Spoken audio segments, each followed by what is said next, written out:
13 anak menjadi anak angkat artinya kan? Iya, betul. Oke, tapi Mbak Monica saya punya anak sendiri kan? Punya. Berapa anaknya sendiri? Kalau anak sambung saya 1, kalau anak kandung saya 3. Jadi saya udah punya 4 plus 13, 17. Iya, sampai saya udah berapa kali ke psikolog, bahkan sudah ke psikiater.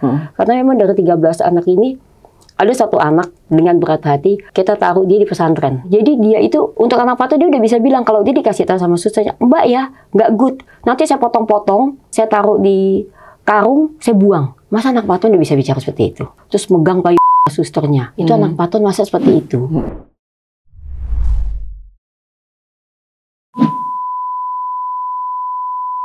Hari ini tamu saya benar-benar luar biasa spesial karena saya kayaknya nggak pernah kenal atau bertemu dengan seseorang seperti sosok daripada Mbak Monica.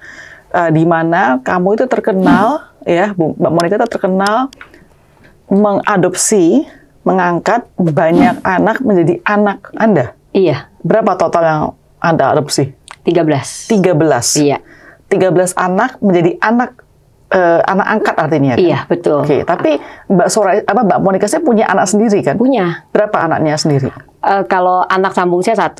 Anak apa? Anak sambung saya. Anak Jadi sambung. saya punya anak sambung juga 1. Anak sambung itu artinya apa ya? Anak tiri. Oh, anak tiri. Ya, itu 1. Kalau anak kandung saya 3. Jadi saya udah punya 4 plus 13, 17. Iya.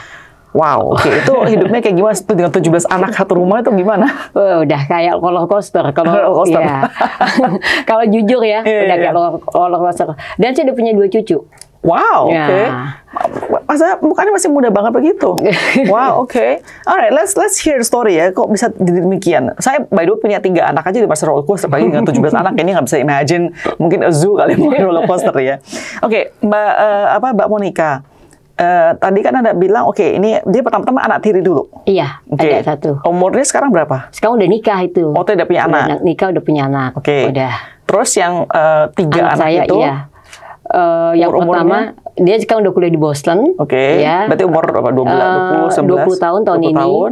Terus yang kedua 18 tahun. Sekarang dia udah kuliah di London. Baru ini first years ya. Ya. Terus yang ketiga ini dia usia 11 tahun. Masih berarti kelas 6. Di sini grade 6 ya di sini masih. Terus muncullah ke 13 ini. Jadi tahun 2000 ya. 2020. 2020. Anak-anak ini. Jadi Mbak Monica itu punya anak sendiri, anak tiri itu baru mulai mengadopsi anak-anak tadi yang 13 itu, benar ya? Iya, betul. Oke. Jadi ketika Anda kan udah punya anak, anak terakhir nanti mau 11 tahun kan, berarti kan maksudnya oke, ya sudah, saya sudah punya anak, sudah cukup memang 4 anak, ya kan, udah gede dan sebagainya. Biasanya orang bilang gini, oke, udah tutup pabrik ya kan, atau sudah selesai. Kok Mbak Monica mau mencari satu hal yang lebih heboh daripada 4 anak ini sendiri juga? Sebetulnya yang melatar belakangi semua itu karena mungkin didikan dari orang tua saya. Jadi saya itu dari kecil tuh memang mendidik untuk peduli. Itu saya dari saya kecil sekali. Nah, saya tambah besar, cita-cita saya itu, waktu itu saya bilang sama suami saya, waktu itu kita masih pacaran, biasa kan namanya pendekatan, dia suka nanya, apa sih yang kamu ingin? Gitu. Saya cuma pengen punya panti asuhan. Gitu, pada saat itu. Nah, saya nikah, saya punya anak kan, saya punya anak, terus ya semuanya berjalan seperti biasa. Muncullah COVID, saya banyak melihat di TV, saya juga banyak mendengar di berita, banyaknya anak-anak dibuang. Pada saat itu awal-awal 2019, 2020 itu banyak sekali tuh saya lihat anak dibuang. Muncullah, saya bilang ke suami saya, sayang, aku pengen deh ngurus mereka. Pengen punya anak lagi, karena anak saya pada saat itu usianya itu 8 tahun, 8 mau ke 9 tahun yang paling kecil. Terus suami saya dengan polosnya bilang, ya udah kita bikin lagi aja. Enggak saya bilang gitu. Kalau bikin lagi kan saya pasti sayang karena itu anak saya.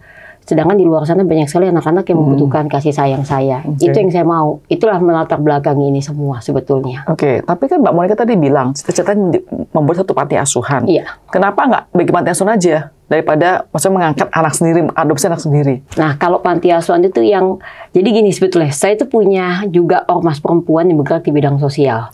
Jadi itu berdiri tahun 2016 awalnya. Kita mulai belusukan, saya mulai datang ke panti asuhan kemana aja. Itu pure dana pribadi saya gitu. Jadi karena pada saat itu kalau saya minta kadang-kadang ayo ikut yuk support gitu, banyak yang bilang kayaknya belum terketuk lah hatinya kebanyakan di luar sana gitu. Jadi apa yang saya mampu itu yang saya bergerak. Intinya saya bisa membantu sesama lah dengan cara saya sendiri pada saat itu. Saya datang belusukan sampai saya ketemu banyak sekali masalah-masalah sosial gitu. Sampai saya datang ke satu panti asuhan baik di Jakarta atau di Jawa, di NTT. Itu kok saya apa ya, saya kalau belum menemukan orang yang punya hati sama seperti saya itu bukan tipikal orang yang bisa gitu loh. Ini anak, misalnya ada anak yang kurang mampu atau ibu-ibu itu menitipkan ke saya kok nggak, gimana ya hati saya itu kalau bukan saya ngurus, yakin nggak sih orang yang saya gaji kah atau ini akan bisa seperti saya? Itulah yang latar belakangi. Saya sampai sekarang pun saya kalau ditanya masih mau bikin panti asuhan, saya mau, tapi saya harus yakin dulu bahwa pengurus yang berada di dalam itu harus hatinya seperti saya. Gitu.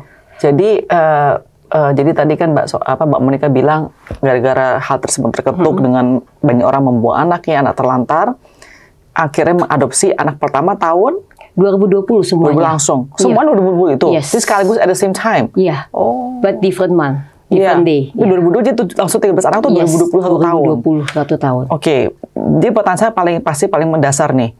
Respons daripada suami dan anak-anak sendiri itu bagaimana? Bilang ada 13 anak kan muncul gitu tiba-tiba, itu gimana? Jadi awalnya itu saya cuma bilang ke suami saya. Dia bilang gini, sayang ini kok ini ya sampai detik ini saya bilang ini seperti kayak misteri ilahi. Ini kayaknya di saat yang bersamaan itu tahun 2020 mertua saya perempuan dan ibu saya itu sama-sama sakit dan sama-sama masuk ICU. Dan mereka tuh di dalam ICU bednya samping-sampingan. Dan saya betul-betul di rumah sakit nungguin tidak pulang pada saat itu. Terus saya itu tiba-tiba kan saya sebelum mereka sakit itu saya udah punya keinginan untuk saya kepingin punya anak deh. Saya kepingin mau ngurusin anak-anak di luar sana yang dibuang. But how? Gimana sih caranya? Saya nggak tahu. Karena kalau udah masuk ke dinas sosial kan mereka udah pasti udah susah ini. Jadi gimana ya caranya? Nah pada saat makan siang itu saya ingat sekali kejadian itu. Saya lagi ke PIM makan siang. Saya pamit dulu ke mertua saya sama ke ibu saya. Mas saya tinggal dulu sebentar saya mau makan siang. Saya ke PIM tiba-tiba ada yang menghubungi saya. Bilang bahwa Mbak, tolong saya ini sedang mengandung, saya tidak punya biaya untuk makan aja saya susah karena kan pada saat itu COVID, baru mulai awal COVID. Bisa tidak Mbak ini membantu saya? Maksudnya saya mau periksa kandungan dan nanti Mbak tolong untuk ngurus anak saya. Kaget lah saya. Terus apa bisa? Itu dapat nomornya mana? Nomornya dapat di mana? Nomor orang itu untuk kontak? Jadi saya kan punya Ormas Bidadari Indonesia. Nah, jadi mungkin mereka saya punya IG, mungkin dari situ mereka bertanya sampai tahulah WA saya. Pada saat itu yang dari pikiran saya, saya udah senang kan. Ini kok kayak yang saya mau, kok tiba-tiba Tuhan kasih ke saya.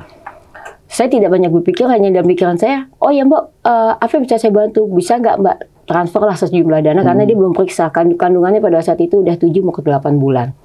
Tanpa pikir panjang, tanpa bilang ke suami saya transfer lah. Karena saya udah seneng kan, itu kan yang saya mau. Saya transfer sejumlah dana, setelah ditransfer baru saya berpikir, loh ini orang bener atau enggak ya? Tapi udah saya transfer itu, saya pikir udahlah kalau dia pun bohong, mungkin dia memang butuh. Memang dia butuh ya, jadi saya ikhlas. Tapi besoknya, saya udah lupa, saya nggak berani ngomong ke suami saya kan takut saya dibohongin. Besoknya dia ngubungin saya, Mbak alhamdulillah anaknya laki-laki. Ya. Belum lahir, jadi dia kan udah periksa kandungan, udah diperiksa anaknya sehat laki-laki gitu. Nanti kemungkinan melahirkannya kira-kira 1,5 bulan lagi, terus berat badan, ini orang berarti betul ya. Dan itu langsung intensif ngomong ke saya setiap kali kalau misalnya dia butuh, terus saya mulai bayarin dia rumahnya, kontrakan, segala macam itu udah mulai saya itu. Dia di Jakarta? Enggak, di Jawa. Di Jawa, Dia di Jawa Tengah. Terus. Nah, setelah dari situ, terus dia bilang, Mbak, boleh nggak saya melahirkan di Jakarta? Dan itu lagi awal-awal COVID. Saya juga takut kan. Dia kandungan udah besar, terus ya udah, saya juga belum pernah ketemu dia belum pernah ketemu saya, gitu. Saya pikir nih, tapi dia foto, betul dia posisinya lagi hamil, dia foto USG-nya. Saya jemput lah dia waktu itu di stasiun Senen. Saya pakai masker komplit, pakai masker sarung tangan, ketakutan juga kan. Nah, dia datang, itu pertama kali ketemu saya. Langsung saya bawa ke rumah sakit. Pada saat itu saya bawa rumah sakit, saya cek, kandungannya sehat dan dia tinggal di rumah saya. Sampai dengan anak itu lahir. Terus anak lahir? Langsung dia serahkan. Ini Mbak, titip anak saya dan dia pulang. Itu kasus, itu kan adopsi pertama. Iya. Secara legal tuh berarti ada surat-suratnya dan lain sebagainya atau jadi belum? Aktenya itu saya tetap minta dari awal bahwa akte tetap harus nama ibu kandungnya. Jadi aktenya mereka semua 13 nggak ada nama saya, jadi namanya tetap nama ibu kandungnya. Kalau mereka punya ayah kan ada yang cuma ibu tunggal, yang punya ayah ya nama ibu sama nama ayahnya di situ dicantumin di aktenya. Tapi kalau cocoknya adopsi itu ada surat-surat tertentunya untuk jadi itu nggak sih? Mereka itu 13 itu bukan adopsi, jadi seperti anak angkat saya. Anak angkat. Jadi mereka tuh legalnya adalah saya mengasuh mereka. Legal guardian. Iya, seperti gitu. Kalau itu kan legal ya kayak begitu legal guardian ya. It's not bukannya pemerintah yang kayaknya mensahkan itu bukan beda sama di luar negeri ya. Pengadilan yang mensahkan ada. Oh jadi Mbak Sonika itu punya suratnya mengatakan bahwa Anda adalah legal guardian pada anak-anaknya semua. Betul. Jadi saya adalah orang tua mereka. Jadi kan mereka kita butuh kalau untuk kita kayak bikin paspor, bikin IT kan kita butuh itu. Tapi sekarang ini orang tua tadi yang anak-anak ini apakah masih ada kontak ketemu anak-anaknya atau tidak sama sekali? Sebagian betul-betul hilang dan lost contact. Kalaupun saya hubungin atau saya cari nomor teleponnya udah tidak ada sebagian. Sebagian ada. Jadi kalau misalnya ada beberapa anak yang ulang tahun mereka suka, Mbak tolong ya Mbak Monik sampaikan selamat ulang tahun, kami doakan. Ada, cuman beberapa lah, mungkin 2-3 lainnya hilang total. Dan mereka apakah pernah ada satu keinginan untuk bisa contohnya dia udah gede, anaknya saya mau ambil lagi, atau bagaimana? Sampai detik sini sih nggak ada. Malah bahkan mereka ada yang habis melahirkan, udah ya Mbak, bye-bye gitu aja. Berarti mungkin banyak kasus juga itu ya, yang lahir di luar nikah mungkin jadi kayaknya banyak sebagian itu jadi juga. Kayak lebih jadi bebannya hilang malah kan gitu ya. Malah kalau perlu udah case close, udah tahu. Anak-anak ini semua, paling gede berapa tadi? Berarti baru 4 tahun dong? 4 tahun. Udah 4 tahun semua. 4 tahun ya?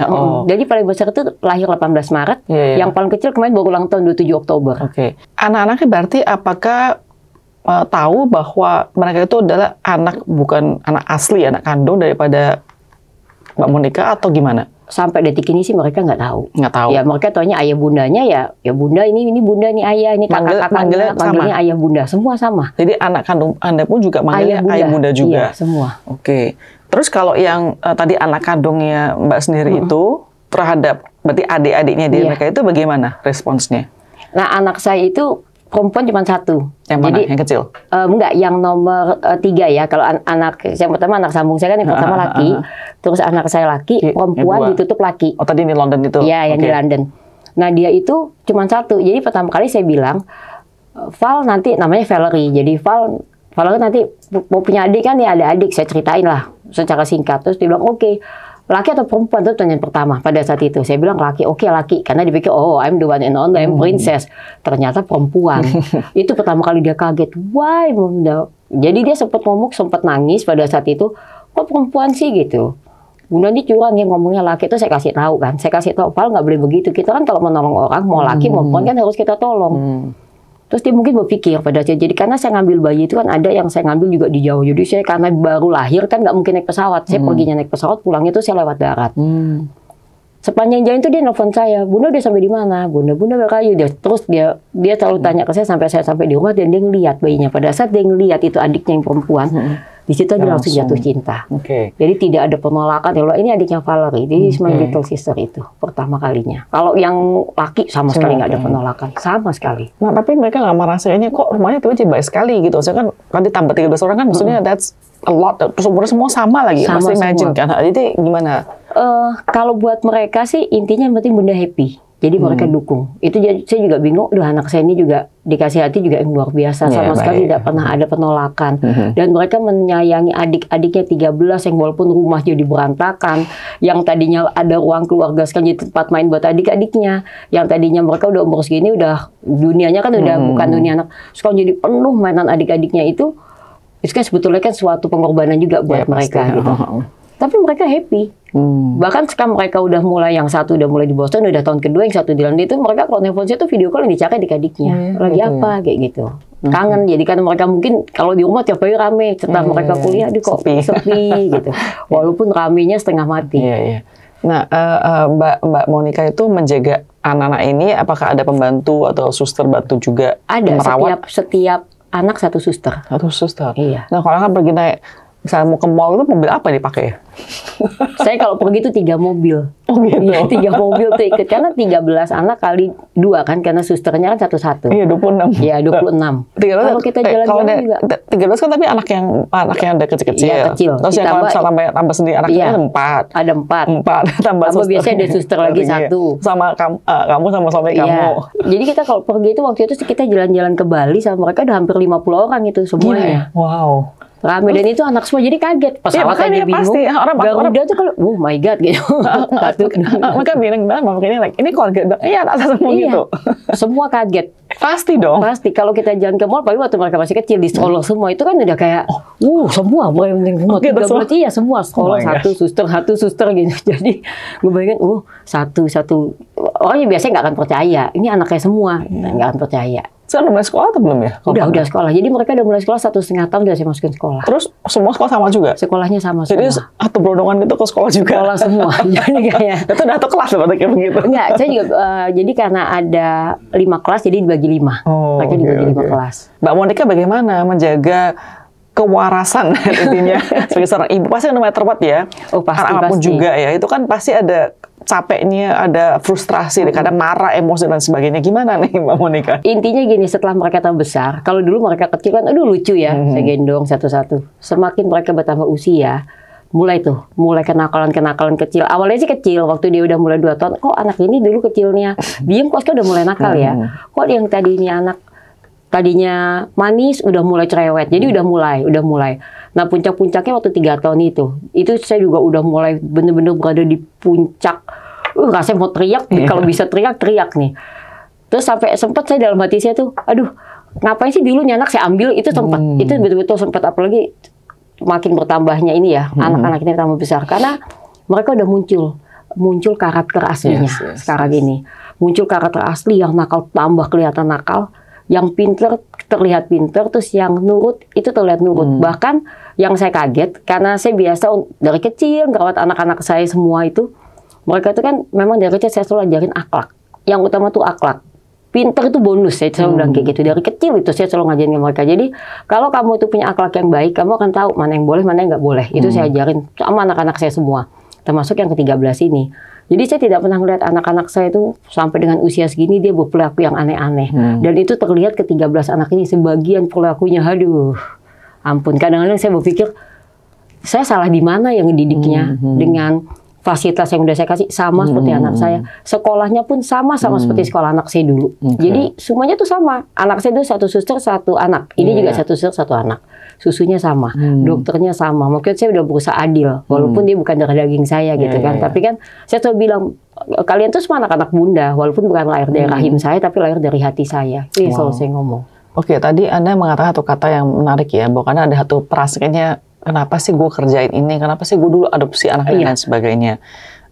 Dan itu menurut saya kayaknya sah aja, karena sebagai orang tua kita kan misalnya kayak why did I have kids itu kan kadang keluar ya, kadang sampai sekali ya. Tapi sekarang sudah 4 tahun nih jalan ya kan, dan ini masih panjang umur dan lain sebagainya. Dan rawat anak tuh tidak masalah cuma membiayai mereka. Pertama biaya juga masih mahal. Tadi kan Mbak Monica bilang sekolahnya sudah tidak diperbedakan sama sekali. Ya kan, susu apapun semua ada suster dan sebagainya. Jadi saya bisa imagine biayanya pasti sangat tinggi sekali menjaga 13 anak ini. Benar? Betul. Ya kan. Kedua, waktu pasti banyak lagi habis. Ya kan. Di momen saat ini, di mana mereka masuk remaja loh, masih 4 tahun ya kan. Pernah nggak sih merasakan memang, aduh maksudnya jangan sampai kebanyakan anak begini. Mungkin cuma 5 anak aja deh, jangan sampai 13 anak. Pernah nggak sih tapi kayak begitu? Jujur ya, gitu. Sempat ada terpikir seperti itu. Aduh, tau gitu nggak usah 13 ya. Sempat. Tau gitu cuma 7 ya gitu. Karena yang melatar belakangnya itu bukan masalah biaya. Kalau biaya oke lah gitu, kita udah ikhlas. Oh ini mungkin memang Tuhan kasih ke kita gitu. Kita punya rezeki, Tuhan mau ngasih seperti ini. Oke, buat saya sih itu nggak ada masalah. Yang buat saya sama suami saya terkadang, aduh, tau gitu nggak sampai 13 gitu. Itu karena itu yang tadi saya bilang, balik lagi. Jadi dia punya karakter itu udah mulai tumbuh. Benar. Jadi anak-anak ini melawan cenderung. Sebagian, walaupun nggak saya bilang semua ya, tapi sebagian itu melawan. Dan itu yang tidak pernah saya rasakan pada saat anak-anak saya seusia segini. Sampai saya kaget, oh my God gitu, you still 4 years old gitu. Jadi mereka masih 4 tahun dan mereka sudah bisa, sudah ada timbul rasa sombong. Sampai saya tidak pernah datang ke psikolog, sampai saya udah berapa kali ke psikolog, bahkan sudah ke psikiater. Karena memang dari 13 anak ini, ada 1 anak yang sekarang ini udah ini baru pertama kali nih saya buka nih di tempatnya Ibu Kristi, saya pertama kali saya buka karena belum pernah saya buka. Jadi dari 13 anak ini ada 1 yang terpaksa dengan berat hati untuk saat ini kita taruh dia di pesantren yang 1, karena memang kenakalannya sudah bukan anak usia 4 tahun. Saya sampai udah datang psikolog sekolah, udah ikut psikolog di luar, sampai saya bawa psikiater, udah dikasih obat, saya udah coba segala cara, tapi ya dengan berat hati, karena kalau mereka masih di lingkungan ini, dia akan mempengaruhi 12 lainnya. Tapi orang tuanya juga nggak tahu karena udah tidak susah dikontak ya. Udah nggak tahu juga. Tapi kan itu yang terbaik daripada dia di rumah. Saya taruh dia di pesantren untuk sementara waktu, untuk juga karena memang gimana anak itu seperti ini, mohon maaf, jadi kayak menunjukkan alat kelaminnya. Sedangkan di rumah itu kan anak kecil itu kan ada laki dan perempuan. Lakinya ada 6, perempuannya ada 7. Jadi dia udah seperti itu melawan. Berarti anak laki ini ya berarti? Ini laki. Melawan, mukul susternya, nempeleng, meludah, coba seperti itu. Itu yang buat saya juga, wow, saya juga kaget. Jadi saya mau tadi saya berpikir itu sebenarnya udah ketahuan gejala itu pada saat anak itu usia sekitar 1,5 tahun atau 2 tahun. Tapi namanya seorang ibu, saya bilang, masa iya sih anak ini seperti ini? Dia tinggal di lingkungan yang baik, saya bilang begitu. Sekolahnya juga bukan sekolah main-main, sekolah baik. Dia dapat susu, semuanya sama. Masa iya sih? Dulu saya tuh berpikiran, tapi saya terus disadarkan sama anak saya, Mam gitu. Ini beda gitu. Dia punya gen yang beda. Dulu saya pikir enggak. Saya selalu ngomong ke anak saya yang perempuan laki itu selalu ngomong, Bunda nggak bisa gitu. Saya selalu nyalain diri saya. Apa yang salah? What's wrong with me? Saya selalu gitu. Bunda tuh nggak salah loh. Jadi sempat waktu itu saya nyalain diri saya sendiri juga. Saya salah di mana yang ngedidiknya? Kenapa kok ini anak satu ditumbuh seperti ini? Akhirnya saya sampai ke psikolog gitu. Nggak bisa Bu. Ini gen juga yang bicara. Oke, jadi menarik ya. Soalnya kan banyak orang tidak setuju bahwa gen itu ada faktor. Betul. Itu saya juga dulu nggak setuju. Right, because we think that all children are pure and genuine. Kalau saya bagus, pasti semuanya juga normal. Iya. Tapi ternyata halnya terbukti, terutama kan Mbak Sonia kan juga udah punya 17 anak kan totalnya ya kan. So you can see with your own eyes, siapa tahu ternyata berbeda dari lahir. Berbeda. Karena bisa juga dari gennya. Iya. Dan itu psikiater juga yang bicara. Mbak ingat nggak sih beberapa tahun yang lalu saya baca nih di Amerika ya kasusnya, kan di Amerika tuh suka banyak adopsi anak tuh dari Rusia juga. Iya betul. Ada kasus Mbak tahu nggak yang ini, di mana anaknya dia diadopsi, terus anaknya udah pasti lahir itu bertumbuh itu emang juga mulai violent, bukannya cuma kelamin, maksudnya itu loh membahayakan ke orang tuanya, sampai orang tua takut, orang tua angkatnya takut dia membunuh atau nah ini udah mulai ke arah situ anak ini. Akhirnya anak itu sering dibalikin ke Rusia, masuk ke news, tapi banyak orang kan langsung criticize. Iya pasti. Lu kan kalau udah mau love your own kids, lu nggak mungkin kayak begitu. Terus kan dia juga punya anak sendiri. Dia bilang, anak lu sih bakal nggak lu kirim kayak begini. Pertanyaan saya kata dengan sama nih, dengan jujur ya. Kalau anaknya ibu sendiri, anak kandung Mbak sendiri ya, mempunyai hal yang sama tadi, tendensi sama seperti tadi anak yang anak-anak ini. Would you have done the same? Kirim dia ke pesantren juga? Nah, kalau saya ini kan ini anak yang sudah saya kirim ke pesantren ini, itu sudah menjurus gitu. Jadi dia itu untuk anak usia 4 tahun ya. Buat saya, oh my God ya. Jadi kayak unseen. Jadi untuk anak 4 tahun dia udah bisa bilang, kalau dia dikasih tahu sama susternya, Mbak ya, nggak good. Nanti saya potong-potong. Ini anak 4 tahun ya. Nanti saya potong-potong, saya taruh di freezer. Bukan di freezer, saya taruh di karung, saya buang. Masa anak 4 tahun udah bisa bicara seperti itu? Terus dia sampai bisa pernah bicara seperti ini. Nah, kalau ditegur misalnya, nggak boleh begitu, harus sopan gitu.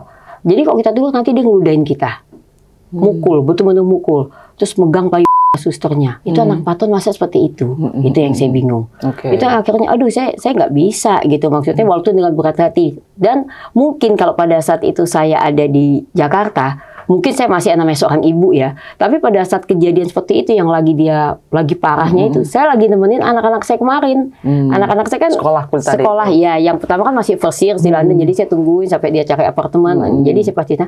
Jadi suami saya langsung ngambil tindakan tegas. Jadi suami saya langsung telepon saya dan pada saat itu video call. Padahal anak-anak saya juga yang 2 itu juga awalnya tidak setuju. Bunda do something. Ya. Ini mungkin yang terbaik buat menurut saya karena ayah sendiri melihat gitu. Jadi kan selama ini mungkin suami saya dia kerja sampai di rumah dia taunya everything's okay gitu. Tapi setelah saya tidak ada semuanya kan nggak bisa saya tutupin. Dia melihat sendiri. Melihat semua sendiri. Tapi pertanyaan saya tadi, misal contoh ini anak kandungnya sendiri. Dia juga menunjukkan hal-hal seperti ini. Contohnya meludah lah, bahkan mengatakan hal menakutkan kayak begitu. Would you have done the same thing? Kalau saya pribadi, yang pertama pasti saya akan psikolog dulu, seperti yang saya lakukan. Psikolog dulu, mungkin nggak cuma satu, karena kan biasanya kita yang namanya ibu, ini saya lakuin, psikolog, psikiater udah terakhir, seperti yang saya lakuin ini, ya yang terbaik bagaimana buat ini anak. Mungkin nggak saya makin pesantren, bisa juga. Iya, bisa juga seperti itu. Itu udah langkah terakhir itu. Ketika akhirnya seorang nanti namanya di blip aja, namanya jangan dikeluarin ya. Ketika anak kecil ini akhirnya dia kan menyadari bahwa dia harus pergi ke satu tempat ini, dia ada itu nggak memberontak? Tidak, dia bahkan tidak menyebut nama saya sama saya. Is crazy. Jadi dia malah menyebut kalau saya yang tanya, jadi kejadian itu malamnya ya. Paginya tuh saya masih, jadi suami saya, ini udah nggak bisa nih sayang, ini anak harus, kita harus nyelamatin kamu, nggak boleh egois, kita harus selamatkan yang 12. Jangan kamu pertahanin satu, tapi yang lainnya berantakan, saya juga nggak mau gitu. Akhirnya, oke, kasih saya waktu, saya mau bicara sama nih anak. Pagi-pagi, saya sengaja nih, saya nggak usah, waktu pada saat itu saya lagi di Boston, jadi saya pas malam, di sini pagi. Saya telepon video call, gitu. Saya nggak sama bunda, sayang gitu. Anaknya tuh kayak punya dua kepribadian gitu. Dia ngomong sama saya, sayang, anaknya siapa? Dia sebutlah nama saya Bunda Monica. Siapa nama ayahnya? Ini. Ya udah gini, kamu bantuin ya. Saya kasih lah kerjaan-kerjaan yang simple. Nanti sama, jadi di rumah tuh ada namanya Mbak Rina tuh yang udah lama lah ikut saya. Nanti sama Mbak Rina bantuin ya, bantuin di showcase bunda, tolong aturin es krim, misalnya ada Coke atau apa. Nah, terus saya ngomong Mbak Rina, nanti kalau dia benar ngikutin, kasihlah dia reward, kasih snack, kasih. Nah itu. Baru tutup telepon. Yang apa sih omongin udah enggak. Ditanya lagi, anaknya siapa? Dia sebut namanya Mang Diman. Mang Diman itu tukang kebun di rumah yang tidak pernah ada komunikasi dan kontak sama dia. Padahal kalau saya tanya, dia sebut namanya Bunda Monica begitu. Ini kayak orang itu ya, kayak orang skizofrenik ya. Nah itu yang kita takuti. Oke, interesting ya. Wow. Oke, Mbak Monica, despite kan ada setback tadi bagi, apakah Mbak Monica masih tetap mau punya lagi nanti, masih adopsi anak lagi atau this is it? Nah, kalau saya from the bottom of my heart, saya itu masih mau. Oh ya? Saya masih mau. Suami mau juga? Tapi suami saya akhirnya bilang begini, kalau masalah biaya, oke lah. Kan kita selalu percaya, kalau kita membuat sesuatu pasti Tuhan juga kasih kita balasan, itu kita percaya. Masalah membagi kasih sayang yang agak susah. That's the problem. That's true. Sekarang dari 13 anak ini kita ngerasa tidak semuanya kita, ada yang benar-benar jadi favorit. Ya, kadang-kadang anak-anak kita kan juga begitu. Ada yang kita deket, ada yang, aduh kita ngeliat dia udah sebel karena kenakalannya dia. Itu saya alamin sekarang ini. Nggak ada orang bilang itu kok. Tante saya pernah bilang, pasti saya tahu ada beda, 1 gram pun berbeda, 1 gram pun ada bedanya. Nggak bisa semua dibilang equally love kayak itu, sebetulnya nggak terjadi. Nggak terjadi. Nanti anak-anak kan bertumbuh besar nih, semua anak-anak yang kandung dan juga anak angkat dan lain sebagainya. Kalau mereka satu harinya bilang, saya mau cari, anak angkat ya, maksudnya saya mau cari orang tua saya yang sebenarnya dan sebagainya. Maksudnya Mbak sendiri bakal ngomong nggak sih mereka bahwa kamu tuh sebetulnya orang tuanya bukan saya adalah ibu kamu di segini, bakal share nggak ke mereka satu hari? Yang sebetulnya buat saya sedih itu nanti suatu saat kan mereka pasti akan tahu. Saya sih tidak akan kasih tahu, tapi saya yakin anak-anaknya bukan semakin pinter kita kasih sekolah dia yang bagus, pasti suatu saat dia sekarang aja ada gitu. Dari 13 anak itu ada salah satu yang selalu bilang ini, Bunda gitu, boleh nggak saya masuk lagi dalam perut Bunda, jadi supaya kalau Bunda pergi itu saya selalu ikut kemana-mana. Oke. Saya juga aduh gitu, gimana ya, suatu saat mereka kok bisa ya, kan 14 tahun, iya, sama. Perut Bunda sebesar apa? 13 anaknya dan semua. Beda-beda kan beda-beda semua. Oke. Gitu. Alright, jadi kalau mereka satu hari pengen tahu nih orang tua mereka aslinya, you will let them atau enggak? Saya kasih tahu. Tapi dia pasti akan bertanya, Bunda, mungkin pertanyaan dia, Bunda, saya ini anak siapa sih? Mungkin seperti itu. Oke. Mungkin saya akan bilang, kalian anak Bunda, tapi bukan Bunda yang melahirkan kalian. Kalian lahir dari hati Bunda. Ada seseorang yang melahirkan kalian ke dunia. Nah, kalau misalnya saya masih bisa kontak, saya akan kasih tahu. Tapi kalau enggak, saya pun akan kasih tahu namanya. Ini kan mereka juga pasti bisa baca karena di akte namanya bukan nama saya kan di situ. Nah, semaksimal mungkin ya. Sekarang tergantung sama merekanya bagaimana. Secara psikologis itu, apakah anak-anak ini ketika mereka tahu satu hari nih, kan semua umur sama semua 13 anak ini ya. Apakah do you think psikologi akan impact kepada mereka ya? Nah, yang saya sih nggak pernah selama ini maksudnya bertanya masalah ke situ. Tapi yang saya takutin kan saya selalu mengajarkan anak-anak ini kan dari kecil ini sederhana. Saya nggak pernah, oke lah misalnya saya beliin mereka baju yang bagus, oke. Tapi saya selalu ngajarin mereka tuh, kalian harus bisa makan di pinggiran jalan, oke. Kalian mau makan di hotel bintang 5, ayo gitu. Nggak ada tuh yang namanya, nggak geli. Apa yang kamu geliin tuh apa gitu. Jadi setiap kali mau kamu bikin salah, mau sama Mbak, mau semua siapapun harus minta maaf.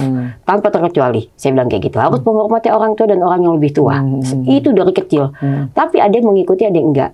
Makanya sampai sekarang ini saya salah di mana ya ngajarnya. Karena anak 4 tahun masa udah tahu rasa sombong. Jadi dari 13 tahun ada sebagian yang betul-betul tidak mau untuk naik motor. Sampai saya ngomong begini, naik motor, saya bilang gitu, kenapa? Jadi kalau dia dengar, ayo ikut Bunda naik motor, tidak mau, nangis teriak-teriak, oh my God. Sampai suami saya ngomong gini, kalian tahu motor itu, yang kalian lihat di jalan, itu membawa orang-orang yang naik di motor itu untuk cari uang. Sampai suami saya ngomong begitu, saking keselnya kan. Oh tapi benar, dari sebagian itu ada yang betul-betul tidak mau. Kalau tidak mau naik motor, mau naik apa? Mau naik mobil, tidak ada mobil, saya bilang gitu. Mobil itu punya ayah bunda. Kalau ayah bunda tidak ngizinin, yang kalian punya cuma kaki. Berarti kalian jalan kaki. Saya ngomong gitu. Karena saya harus tegas dari kecil kan. Karena anak-anaknya taunya nanti, kalau dia tinggal di rumah besar, tinggal ibu, oh my God. Entitled. Nah, itu yang saya bingung. Kok ada ya anak umur 4 tahun, apa generasinya, atau apa. Itu udah ada dari sekarang.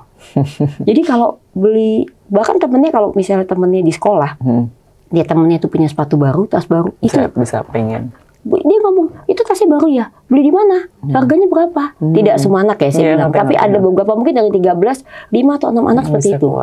Saya kaget sampai astaga. Yang saya takutin suatu saat mereka tahu apa nggak mereka tidak siap. Itu yang saya takutin. Kalau mereka nggak siap dari kecil, bisa bunuh diri mereka. Oh my God, ternyata selama ini cuman kayak topeng ya. Ternyata sih bukan siapa-siapa di rumah ini kan. Itu yang saya takutin sebetulnya. Tapi kalau kalian berdua sebagai ayah ibunya itu menjaga mereka, itu kan mencoba memberikan semuanya secara adil, ya kan, kasih sayang secara adil. Saya mau tanya balikannya, ketika kalian mendisiplin anak-anak angkat ini, ada nggak sih rasa feeling guilty-nya kayaknya, aduh, tapi ini bukan anak saya, anak kandung saya harus lebih softer, ada nggak atau sama aja? Sama aja. Jadi apa yang saya terapin ke anak-anak saya itu yang penting akhlak.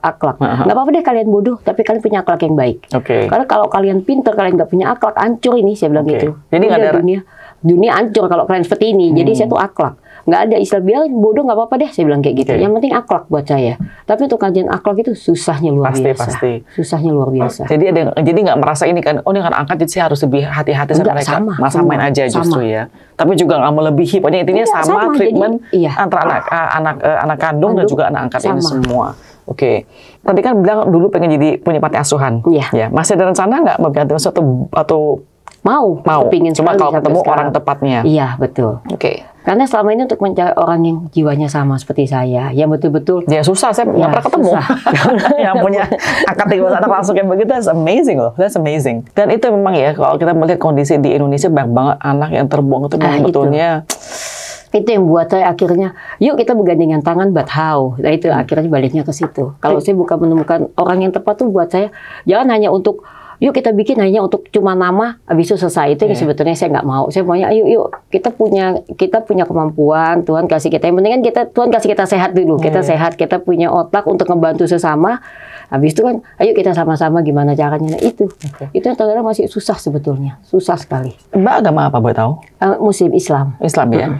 Anak-anak ini semua orang Islam juga tuh bukan sih? Islam semua. Oh semua ya, Islam. Kebetulan semuanya Islam semua. Kita harus ask kalau ada satu agamanya mungkin agama lain itu apakah harus di kebetulan tuh Islam semua. Jadi nggak masalah. Fine. Betul, saya juga mau ngomong tadi, saya kan juga panti asuhan ya. Saya selalu impress loh dengan orang-orang yang menjaga panti asuhan tersebut. Karena mereka tinggal di sana, jaga anak setiap hari kayak begitu. Saya merasa ini hati mereka kok bisa menjaga anak orang lain. Buat saya pribadi, saya belum tentu bisa seperti kamu atau seperti mereka. I don't think, to be honest I don't think I have the capacity to be honest. It's very hard. You know.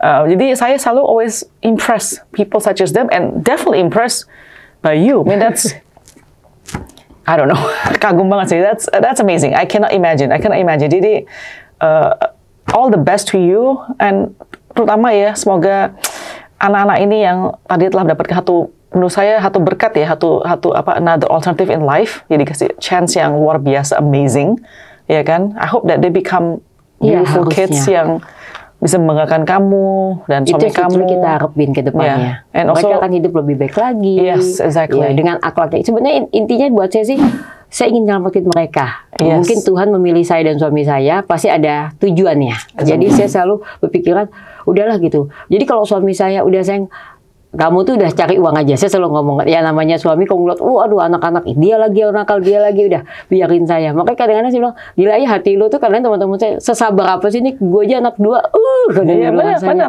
gila 13 anak dan bukan anak lo loh. Yeah, that's amazing. That's what I'm like, wow, when pas tim saya bilang, nih ibu harus undang Anda ke sini, saya bilang, 13 anak. I mean, for me that's amazing. I cannot imagine. That's what I'm saying, it's crazy. But I mean seriously, dan juga semoga ya, saya juga mengharapkan bahwa anak-anak semua 17 anak itu semua bisa satu, harmoni, tidak ada berantem-berantem ke depannya dan lain sebagainya.